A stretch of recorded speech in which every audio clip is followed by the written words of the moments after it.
विश्वजित कासार यांना जिल्हा न्यायालयाचा मोठा दिलासा।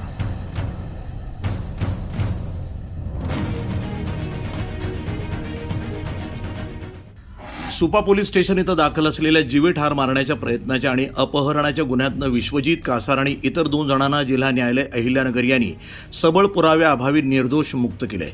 दिनांक 14 फेब्रुवारी 2020 रोजी सुपा इथं फिर्यादी अजित थोरात हे थांबले असताना तिथं विना नंबरची टाटा नेक्सन 4 चाकी गाडी आली आणि विश्वजित कासार यांच्यासोबत आणि 1 जण गाडीतून खाली उतरले आणि अजित थोरात यांना बळजबरीनं गाडीत बसवून त्यांना सुपा MIDC येथे घेऊन गेले। त्यानंतर तिथं काळ्या कलरची 4 चाकी आली आणि आम्हाला प्लॉटमध्ये फसवलं, तू आमचे घेतलेले 8 लाख दे, नाहीतर या कोयत्यानं तुला मारून टाकू आणि तुझी बॉडी जाळून टाकू, अशी अपहरण आणि जीवे ठार मारण्याचा प्रयत्न केल्याप्रकरणी विश्वजित कासार आणि इतर 2 जणांवर सुपा पोलीस स्टेशन इथं गुन्हा दाखल करण्यात आला होता। त्यानुसार सबळ पुराव्याअभावी जिल्हा न्यायालय अहिल्यानगर यांनी विश्वजित कासार, सुनील अडसरे आणि मनोज चोभे यांना निर्दोष मुक्त केले।